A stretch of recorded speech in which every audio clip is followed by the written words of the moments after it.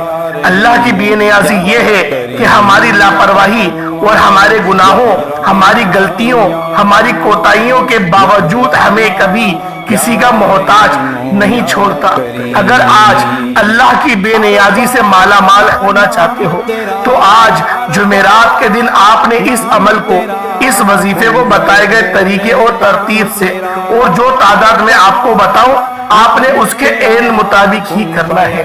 اللہ والوں، جمعرات کے خاص وظیفے کی طرف چلتے ہیں۔ اس سے پہلے اگر آپ لوگ اس چینل پر ابھی تک نئے ہیں اور آپ نے اس چینل کو ابھی تک سبسکرائب نہیں کیا تو خدا را پہلے اس چینل کو بھی سبسکرائب کریں، ویڈیو کو لائک اور شیئر کریں۔ ایسے بہت سے وظائف اور بہت سے اعمال آپ کے حوالے ڈیلی بیسس پر کرتا رہوں گا۔ اللہ والوں، اب آپ لوگوں نے ماہ 27 ذی الحج کو جمعرات کے دن آپ لوگ مصلی پر باوضو بیٹھے اور سب سے پہلے نبی کریم رؤوف الرحیم صلی اللہ علیہ وآلہ وسلم کی ذات پاک پہ درود پاک پڑھنا ہے۔ درود پاک ویسے تو آپ کوئی سا بھی پڑھ سکتے ہیں، لیکن کوشش کریں کہ درود ابراہیمی پڑھیں، نماز والا درود پڑھیں۔ اور میں نے جو آپ کو ایک خاص وقت کا بتایا کہ عصر کی نماز کے بعد یا تو پھر عشاء کی نماز کے بعد جب آپ بستر پہ سونے کے لیے جائیں، جب بندہ تھکا ہوا ہوتا ہے، جب پورے دن کی تھکاوٹ ہوتی ہے، دیہڑی کر آتا ہے، تو پھر جب وہ بستر پہ آرام کے لیے جاتا ہے اور اپنے آرام کو چھوڑ کر وہ وظیفہ پڑھتا ہے، وہ رب کو راضی کرنے میں جٹ جاتا ہے، تو اللہ پاک اس عمل کو بہت زیادہ سراہتے ہیں۔ میں ایک مثال دینا چاہتا ہوں۔ عشاء کی نماز میں 17 رکعتیں ہوتی ہیں۔ اللہ والے فرماتے ہیں کہ اللہ پاک آخری کے 2 نفل کا انتظار کر رہا ہوتا ہے کہ کب میرا بندہ آخری کے 2 نفل پڑھے اور میں اس کی تمام عبادات کو قبول کر لوں۔ لیکن ہم لوگ سستی کر جاتے ہیں، 4 فرض پڑھے، 2 سنت اور 3 وتر پڑھ کے ہم لوگ چلے جاتے ہیں۔ اللہ پاک فرماتا ہے تو میری عبادت کے لیے کھڑا تو ہو، پھر تیری پریشانیاں نہیں لگیں گی، میں پھر دیکھوں گا کہ کون تیرے رستے میں رکاوٹ بن کر آتا ہے، کیونکہ اللہ پاک سے کوئی لڑائی کر نہیں سکتا۔ تو اس لیے اللہ والوں، میں نے آپ کو 2 بہترین وقت بتا دیے اور ایک اللہ والوں کا فرمان بھی میں نے آپ کو بتا دیا کہ عشاء کی جو نماز کی آخری 2 نفل ہوتے ہیں، اللہ پاک اس کا انتظار کر رہا ہوتا ہے کہ کب میرا بندہ یہ نماز ادا کرے اور میں اس کی تمام اس کی جو دعائیں ہیں ان سب کو میں قبول و منظور کر لوں۔ اب اللہ والوں، آپ لوگ درود ابراہیمی پڑھ لیں، ایک بار پڑھنا ہے آپ لوگوں نے درود ابراہیمی کو، اور اس کے بعد پھر آپ لوگوں نے اپنے خاص مقصد کی نیت کرنی ہے۔ اس سے پہلے آج ماہ ذی الحج کی 27 تاریخ جمعرات کے دن کی خصوصی دعا کرتا ہوں۔ جو لوگ دعا میں شامل ہونا چاہتے ہیں میں دعا کروں گا، آپ نے آمین ضرور کہنا ہے۔ پتہ نہیں کس کی آمین رب کریم کو پسند آ جائے اور ہم سب کی حاجت پوری ہو جائے۔ اے میرے مالک و مولا، تو رحمان ہے، تو رحیم ہے، تو کریم ہے، تجھے تیری شان کریمی کا واسطہ، تجھے اس ماہ ذی الحج کے آخری دنوں کا واسطہ، آخری جمعرات کا واسطہ، اس کی قبولیت کا واسطہ، اس مہینے کی عظمتوں اور برکتوں کا واسطہ، ہم سب کی تمام نیک جائز حاجات کو قبول و منظور فرما لے، ہم سب کو 5 وقت کا نمازی بنا دے۔ جو بندہ جس مقصد سے اس وظیفے کو کرے گا میرے مولا اس میں غیبی مدد کو شامل فرما دے۔ ہمارے گناہوں کو مت دیکھ، اپنی عطاؤں کو دیکھ میرے مولا۔ تو میرے حبیب نے ہی فرمایا کہ مانگو اللہ سے اتنا کہ اللہ پاک سے مانگ مانگ کر تم لوگ خود تھک جاؤ، رب دے دے کر نہیں تھکے گا۔ میرے مولا تجھے اپنے تیرے حبیب کا واسطہ، تجھے واسطہ پنجتن پاک کا میرے مولا ہم سب کے اوپر اپنی رحمت کی، اپنی کرم کی نظر فرما دے میرے مولا۔ ہمارے گھر کی تمام بے برکتیوں کو دور کر دے، تمام نحوستوں کو دور کر دے۔ ہم پر اگر کوئی جادو جنات کے اثرات ہیں میرے مولا اس کو جلا دے، اس کو زائل کر دے۔ جو میرے بہن بھائی ابھی اس دعا میں شامل ہیں ان میں سے کوئی بیمار ہے، ان کے رشتہ داروں میں سے کوئی بیمار ہے، سب کو صحت کاملہ عطا فرما۔ میرے مولا جو بے اولاد ہیں ان کو اولاد نرینہ عطا فرما، جن کی اولاد ہے اور وہ نافرمان ہے میرے مولا ان کو فرما بردار بنا دے۔ تیرے لیے کیا بڑی بات ہے، تو صرف کن فرمائے گا، تیری شان کن ہے، پھر تو فیکن وہ خود ہی ہو جاتا ہے۔ میرے مولا جو مانگا عطا فرما، نہ مانگ سکے حق میں بہتر ہو عطا فرما۔ میرے مولا فلسطین اور غزہ کے مسلمانوں کی تو مدد فرما، آمین ثم آمین۔ اللہ والوں ایک بار کمنٹ سیکشن میں اپنے پورے نام کے ساتھ آمین ضرور لکھیے گا۔ اب آپ لوگوں نے اللہ والوں ایک بار حصول برکت اور ثواب کی نیت سے میرے ساتھ بھی درود پاک آپ لوگ پڑھ لیں۔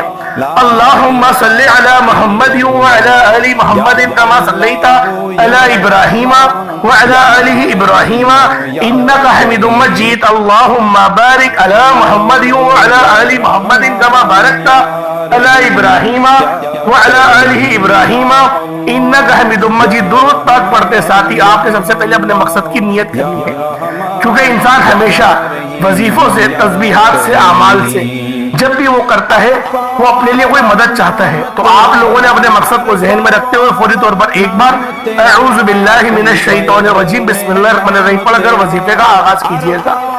اب سب سے پہلے نمبر پہ آپ نے جو وظیفہ پڑھنا ہے وہ وظیفہ ایک قرآنی آیت لا حول ولا قوت الا باللہ کا وظیفہ ہے۔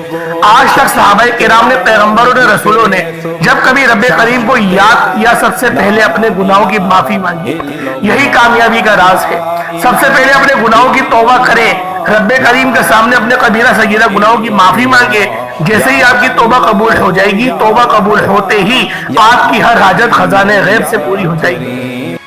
آپ نے سب سے پہلے نمبر پر لا حول ولا قوت الا باللہ کو پڑھنا ہے۔ لا حول ولا قوت الا باللہ ایک بار ہو گیا، لا حول ولا قوت الا باللہ دو بار ہو گیا، لا حول ولا قوت الا باللہ یہ تین بار ہو گیا۔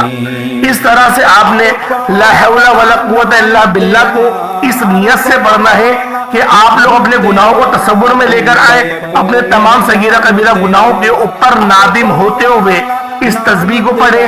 صرف 11 بار پڑھنا ہے لا حول ولا قوت الا باللہ کو، صرف 11 بار آپ نے پڑھنا ہے، لیکن ترتیب یہی ہوگی جو میں نے آپ کو بتایا، اپنے صغیرہ کبیرہ گناہوں کو سوچتے ہوئے اور دل میں روتے ہوئے اللہ پاک سے معافی مانگنی ہے۔ اللہ والوں اگر معافی قبول ہو گئی تو وظیفے کا آپ کو انشاءاللہ مزہ آ جائے گا، اور جو آپ کے معاملات ہیں ان میں آسانیاں آپ لوگ جاگتی ہوئی آنکھوں سے دیکھیں گے، اور آپ لوگ خود اس مدد کو ملاحظہ کریں گے جو اللہ کی طرف سے آئے گی۔ اور جو دوسرا عمل آپ نے کرنا ہے یہ سورۃ الفاتحہ شریف کا ہے، اس کی آیت کا عمل ہے۔ اللہ والوں پہلے جب آپ لوگ لا حول ولا قوت الا باللہ کو کر لے، یعنی اللہ پاک سے اپنے صغیرہ کبیرہ گناہوں کو معاف کروا لیا، اب اپنی قسمت کو لکھوانا ہے، اب اپنے معاملات میں آسانی کروانی ہے، تو اللہ والوں اس کے لیے آج ہم لوگ دوسرے نمبر پہ جو عمل کریں گے، یعنی کہ انعامات حاصل کرنے کے لیے جو ہم لوگ عمل کریں گے وہ ایاک نعبد و ایاک نستعین کا ہے۔ ہم نے ایاک نعبد و ایاک نستعین یہ پڑھنا ہے، یہ قرآنی آیت ہے۔ آپ کو رب کریم خود بخود کامیابی کی طرف لے جائیں گے، آپ خود بخود اپنے قدموں پر چل کر کامیابی کی طرف چلے جائیں گے۔ وہ لوگ جو کہتے ہیں کہ ہمیں کوئی راستہ دکھائی نہیں دے رہا، تو ہم کہاں انویسٹ کریں، ہم کیا کام کریں جس میں ہمیں فائدہ ہو، ہمیں کیا کرنا چاہیے جس میں آنے والے کل میں ہمیں نقصان نہ ہو، تو اس قرآنی آیت کو پڑھنے کی دیر ہے۔ آپ کی عقل میں، آپ کے دماغ میں میرا رب خود ڈالے گا، آپ کو خود کامیابی کی طرف لے جائے گا، اور آپ کھلی آنکھوں سے اللہ پاک کے معجزات کو ملاحظہ کریں گے کہ واقعی رب کی ذات جب دینے پر آتی ہے نہ شکلیں دیکھتی ہے، نہ اعمال دیکھتی ہے، چھپڑ پھاڑ کر عطا فرما دیتی ہے۔ اور جب رب کی رہنمائی آتی ہے، جب رب کی ذات آپ کو راہ دکھائے گی، غیبی مدد کرے گی، تو بندہ خود بخود کامیابی کی طرف چلا جاتا ہے۔ اس قرآنی آیت کو ایک بار پڑھنے سے دوبارہ کبھی کسی اور وظیفے کی ضرورت نہیں پڑتی۔ ایک بار پڑھنے سے آپ کے تمام مسائل، پریشانیاں، مصیبتیں، رکاوٹیں جڑ سے ختم ہو جاتی ہیں۔ آپ نے پہلے نمبر پہ لا حول ولا قوت الا باللہ کو بتائے گئے طریقے سے پڑھنے کے بعد فوری طور پر آپ نے ایاک نعبد و ایاک نستعین اس آیت کو پڑھنا ہے، چاہے تو ہاتھوں کی انگلیوں پر پڑھ لیں یا تسبیح کے دانوں پر پڑھ لیں۔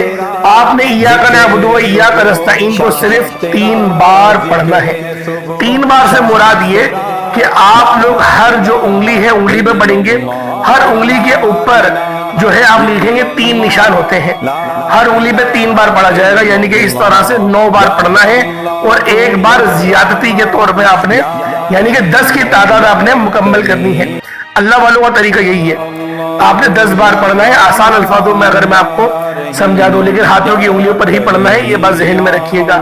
سیدھے ہاتھ سے پڑھنا شروع کریے گا، 10 بار پڑھنا ہے۔ اب اس کے بعد آپ لوگ تیسرے نمبر پہ جو عمل کریں گے وہ عمل اللہ الصمد کا عمل ہے۔ اللہ والوں، یہ قرآن پاک کی وہ آیت ہے جو بے نیازی کو ظاہر کرتی ہے، اللہ پاک کی صفت بے نیازی کو ظاہر کرتی ہے، یہ وہ آیت ہے۔ آپ نے اللہ الصمد کو چاہے تو ہاتھوں کی انگلیوں پر پڑھ لیں یا تسبیح کے دانوں پر پڑھ لیں، صرف 11 بار پڑھنا ہے، بہت چھوٹا سا عمل ہے، لیکن اس کے جو فیوز و برکات ہیں وہ بہت زیادہ ہیں۔ اس کے بعد دوبارہ درود پاک پڑھ لیجئے گا، جو اول پڑھا ہو یا آخر پڑھ لیجئے گا، کتنا چھوٹا سا عمل ہے، بہت زیادہ ہوا، آرام سے بھی پڑھیں گے تو 1 منٹ میں یا 2 منٹ میں پڑھ لیا جائے گا، 2 منٹ تو بہت زیادہ ہو گیا، 1 منٹ میں ہی پڑھ لیں گے۔ اول آخر میں درود ابراہیمی آپ نے 3 بار تو کم سے کم پڑھیے گا، 3 بار 7 بار 11 بار 5 بار آپ کی اپنی مرضی ہے، لیکن 3 بار تو لازمی اول آخر آپ نے درود ابراہیمی پڑھنا ہے۔ پھر دونوں ہاتھوں کو بلند کرے اللہ پاک کی بارگاہ میں اور دعا مانگے، وہ رب ضرور عطا کرے گا۔ اللہ والوں، جو خاص میں نے آپ کو وقت بتایا دوبارہ بتا دیتا ہوں، کیونکہ بہت سارے لوگ جو ہے وہ اسکپ کر کے ویڈیوز دیکھتے ہیں اور اینڈ میں جو ہے وہ لازمی سنتے ہیں ویڈیوز، تو اس لیے میں آپ کو ایک بتا دوں کہ جو میں نے آپ کو ٹائم بتایا تھا وہ عصر کی نماز کے فوراً بعد کا تھا، اس وقت اس عمل کو کریں گے زیادہ فائدہ ہوگا۔ اور دوسرا عشاء کی نماز کے بعد جب آپ بستر پہ سونے کے لیے جائیں، عشاء کی نماز کے بعد نہیں، بستر پہ جب آپ سونے کے لیے جائیں اس وقت آپ لوگ اس عمل کو کر لیں۔ یہ 2 وقت بڑے مجرب ہیں، اللہ پاک سمجھنے کی توفیق عطا فرمائے، اللہ پاک ہم سب کا حامی و ناصر ہو، اللہ پاک ہم سب کو اپنے حفظ و امان میں جگہ عطا فرمائے، اللہ پاک کے 99 ناموں میں سے کوئی 2 نام ضرور کمنٹ سیکشن میں ٹائپ کریے گا۔ انشاءاللہ پھر ملاقات ہوگی ایک نئی ویڈیو میں نئے وظیفے کے ساتھ، تب تک کے لیے اجازت دیں، السلام علیکم ورحمۃ اللہ وبرکاتہ۔